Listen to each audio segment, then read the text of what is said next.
Hello. In my previous video, I talked about these KitchenAid knives. These knives are quite adequate, but I made a complaint about them being too thick, in my opinion. So today I'm going to try to address that issue. I'm going to do kind of a flattening or thinning of the 3-inch paring knife, the one on the bottom.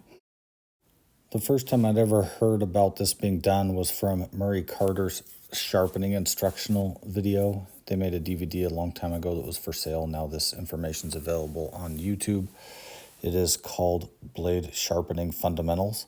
I had been using Waterstones for quite a while when I first learned about this and first viewed this video.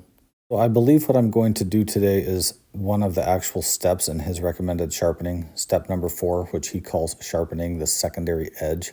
I don't know how this is actual sharpening, but that's what he calls it. I think it's just sort of grinding on the blade face.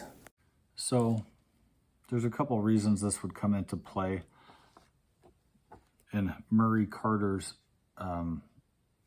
recommendation, what happens is as you dull your knife, this area gets rounded and you sharpen it and it gets rounded again, you sharpen it, it gets rounded again.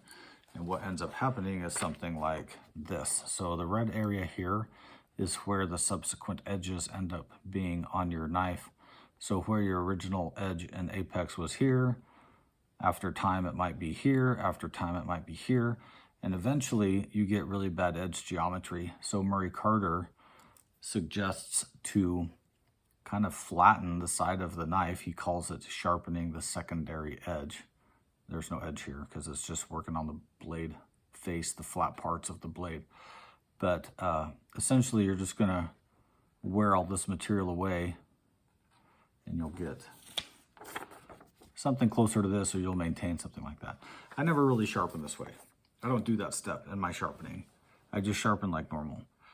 But I have done this process a few times. I've only done it on crappy knives, and I've never had to do it because I have worn my knife sort of out like this. I haven't done so many subsequent uses and sharpenings and uses and sharpenings and uses and sharpenings that I get this. What I found in my knife use was that some knives are just thicker than what I would like.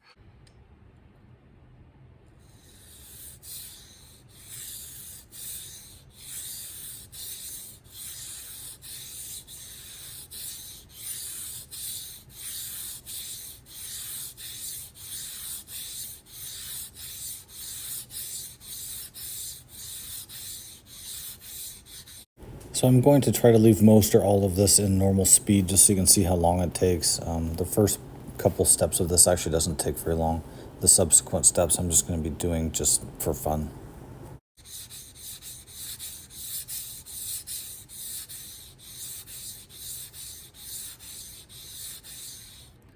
I'm not going for looks here, I'm just going for function.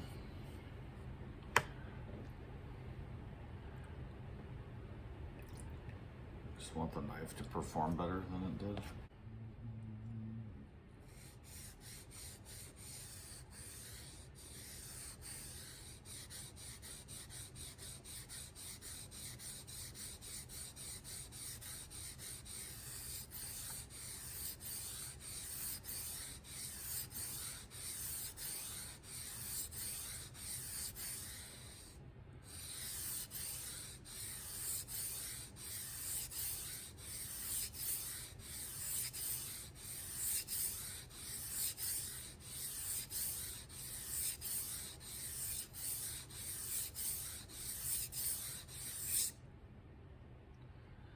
If you want your knife to look more uniform than this, then you would need to spend more time on it and or do it at a lower grit than what I started at. I don't care what this knife looks like. I'm just going for how it works more than how it looks.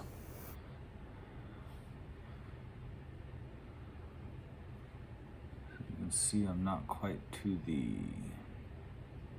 sticker etching, whatever. Now I'm going to the King 1000 from this KW65 King combo stone.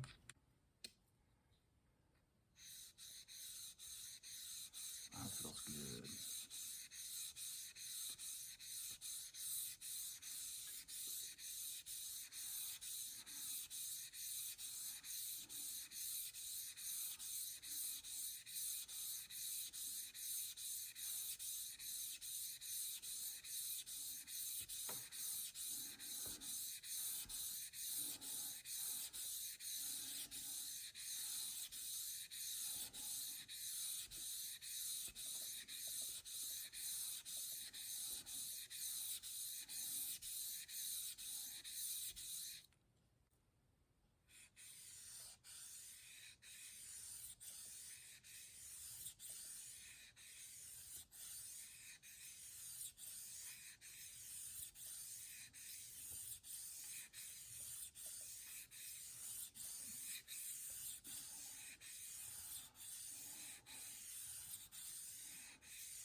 So this is off the King 1000. Normally you could actually stop here. I'm going to continue on because I want to try out some other stones.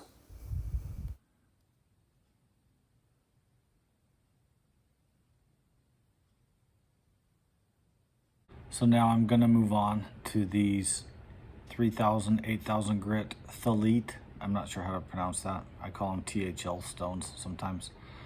I don't usually use these 3000, 8000 grits. They're a little too polishy for me, but I'm going to give it a shot here on this knife today and we'll see how it does. Just kind of seeing what happens here.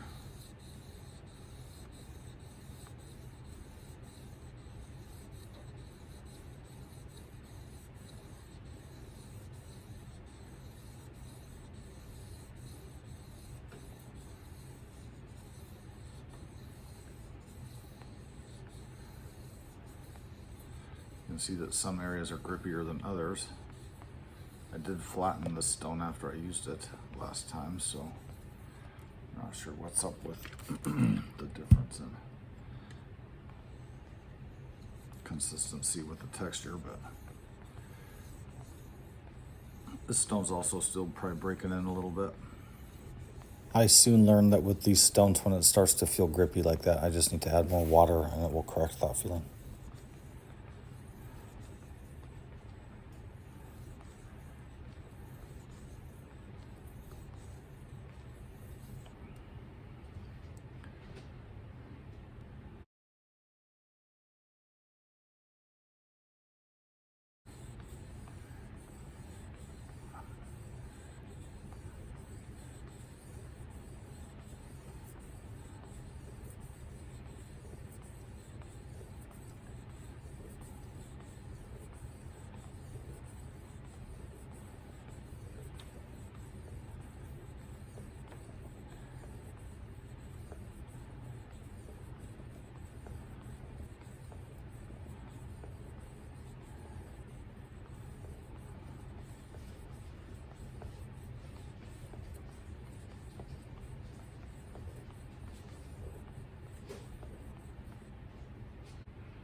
So I just took it to the sink and rinsed it off and gave it a really, really light go over with a flattening stone, just real gentle.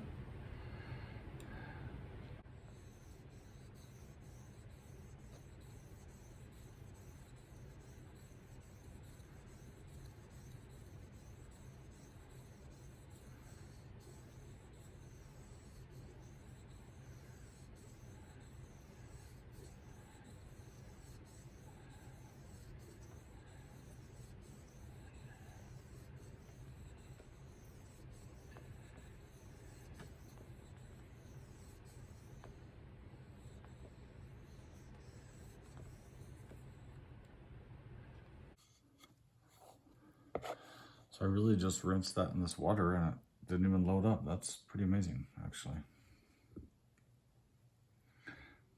Kind of proud of this thing.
So that first time I had that problem with the stuff getting all sticky on the other stone, the 3000, it actually wasn't load up.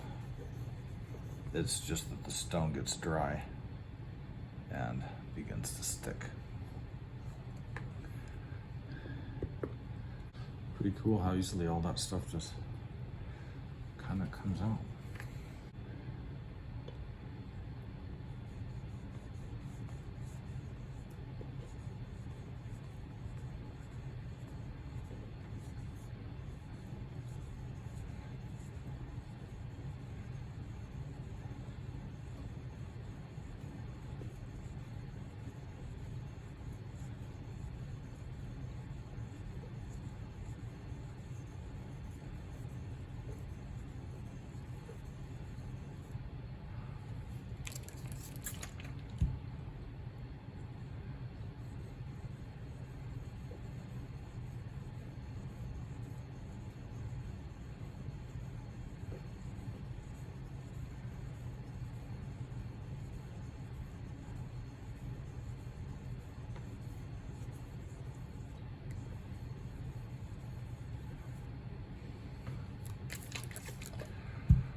You can see this time around, it's getting dark, swarf, much slower than it did the first time around.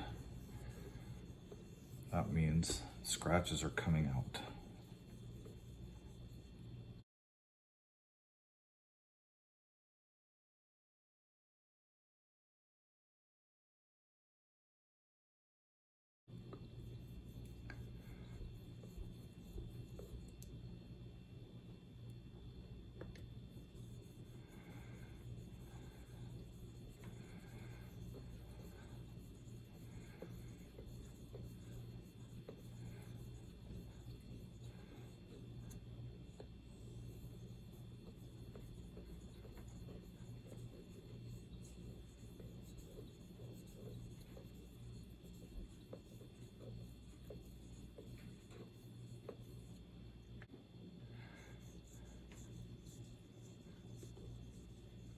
This is not an easy job for this stone to do. It's not an easy ask. It's work.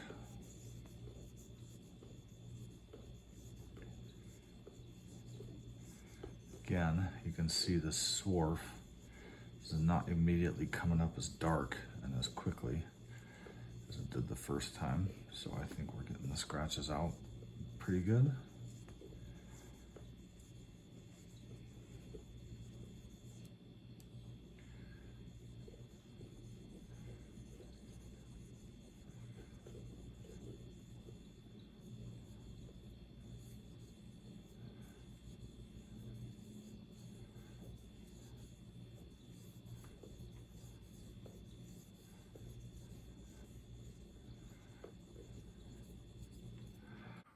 So here's what my knife looks like now. Pretty ugly.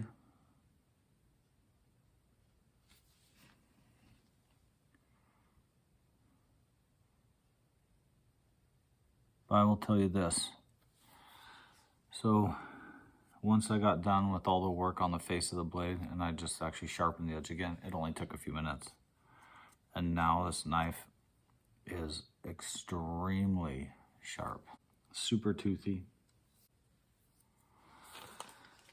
So if you use your knives a lot and have to sharpen them a lot, you may have to do a thinning, a regrind. You may have to send it to somebody for a real regrind if you're worried about how it looks and how it turns out. But If you have a little bit of know-how with some water stones, it's really not even that hard because you just hold it flat, basically, or nearly flat.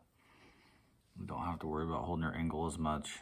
You just need to get rid of some of this material, and it doesn't take much. As you can see, I didn't even get all the way to the stuff, and this knife really got improved. So that's what I did today. If you have any questions, comments, or concerns, let me know. And as always, thanks for watching.